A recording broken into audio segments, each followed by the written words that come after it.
Imagine a weapon so powerful, so destructive that it could end civilization in a single blinding flash. A force so immense that it could wipe out entire cities, leaving nothing but shadows and silence in its wake. This was not the stuff of science fiction, but the terrifying reality of Project Sundial, a project born out of fear and the relentless pursuit of dominance during one of the most tense periods in human history. Conceived in the paranoia-fueled depths of the Cold War, Sundial was a proposed nuclear weapon unlike any other. It was a concept that pushed the boundaries of what was thought possible, a testament to both human ingenuity and our darker impulses. Its intended yield? A staggering 10 billion tons of TNT, equivalent to a whooping 3,000 Hiroshima bombs. The sheer scale of its destructive power was almost beyond comprehension, a chilling reminder of the devastation humanity is capable of. The goal, to create a doomsday device, a weapon to surpass all others, a weapon so fearsome that its mere existence would serve as a deterrent, a grim insurance policy against the outbreak of global conflict. This was not just another bomb. It was a statement, a declaration of power and a warning to any who might challenge it. It was a symbol of ultimate destruction, a harbinger of potential apocalypse, a testament to humanity's capacity for self-destruction.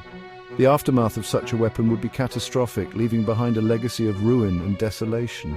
The very idea of Sundial sent shockwaves through the scientific community, raising profound questions about the ethics of such unimaginable power. Could we justify the creation of a weapon that could end all life as we know it?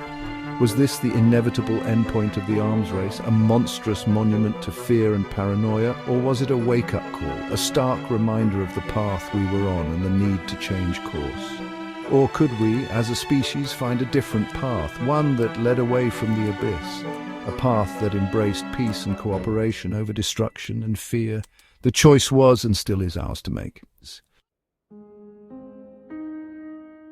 To understand the genesis of Project Sundial, one must first delve into the chilling depths of the Cold War. It was a time of unparalleled tension, a geopolitical chess match between two superpowers, the United States and the Soviet Union. Each side amassed vast arsenals of nuclear weapons, locked in a deadly embrace of mutually assured destruction. Fear permeated every aspect of life. The threat of nuclear annihilation hung over the world like a Damocles sword. In this climate of fear and suspicion, the idea of a weapon like Sundial, a weapon that could obliterate entire nations in a single strike, found fertile ground. It was a time when the unthinkable became thinkable, when the line between deterrence and madness blurred. At the heart of Project Sundial stood a figure both brilliant and controversial, Edward Teller, the father of the hydrogen bomb. A Hungarian-American physicist, Teller was a staunch advocate for the development of ever more powerful nuclear weapons. He believed, with unwavering conviction, that the only true security lay in overwhelming force. Teller saw Sundial as the ultimate deterrent, a weapon so terrifying that no nation would dare to use it. He argued that its very existence would ensure peace, a paradoxical notion that chilled many of his contemporaries. To them, Sundial was not a shield, but a sword pointed at the heart of humanity. It represented a dangerous escalation in the arms race, a reckless gamble with the fate of the planet. The technical challenges of creating a weapon like Sundial were immense. The project's engineers envisioned a device that would utilize a hydrogen bomb as a mere trigger, a spark to ignite a much larger fusion reaction. This secondary explosion, fueled by the fusion of light atomic nuclei, would dwarf the initial blast of the hydrogen bomb. Think of it like this: the hydrogen bomb was a match, Sundial was a bonfire. It would mimic the processes that occur within the heart of a star, unleashing unimaginable amounts of energy in a fraction of a second. The sheer scale of the project was staggering, requiring massive resources and pushing the boundaries of known science.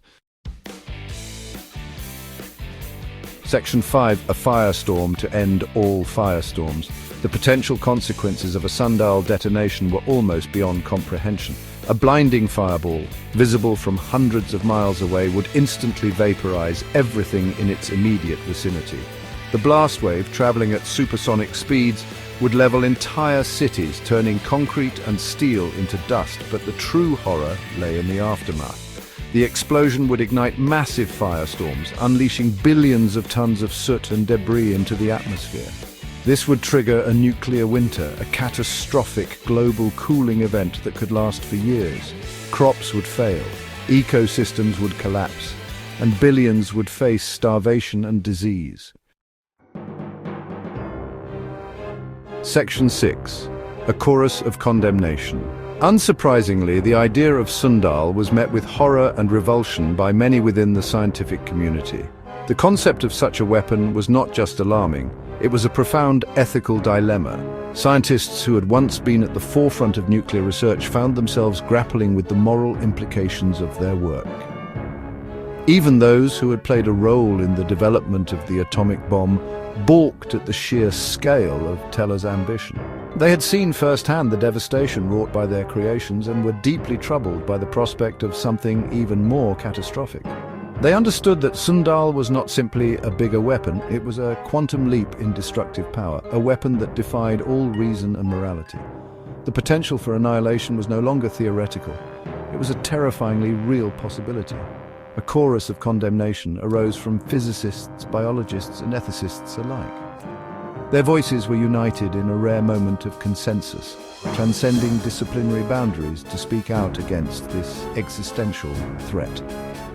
They argued that Sundal represented a dangerous crossing of a line, a step towards a future where humanity held the power to extinguish itself in a single cataclysmic act. The implications were staggering, and the responsibility immense. They called for restraint, for a rejection of the seductive logic of ever-escalating violence. The scientific community, often divided by competing theories and research agendas, found common ground in their opposition to Sundal. Their message was clear. The pursuit of such destructive power was a path to ruin, and it was up to humanity to choose a different course. Section 7. The flawed logic of deterrence. The rationale behind Project Sundal, as with many of the Cold War's more extreme weapons programs, was deterrence. The idea was simple, if chillingly so. Create a weapon so powerful, so unthinkable in its consequences that no nation would dare to risk its use. It was a high-stakes gamble, a bet on the rationality of actors operating in a world teetering on the brink. But deterrence, for all its seductive simplicity, is a flawed doctrine.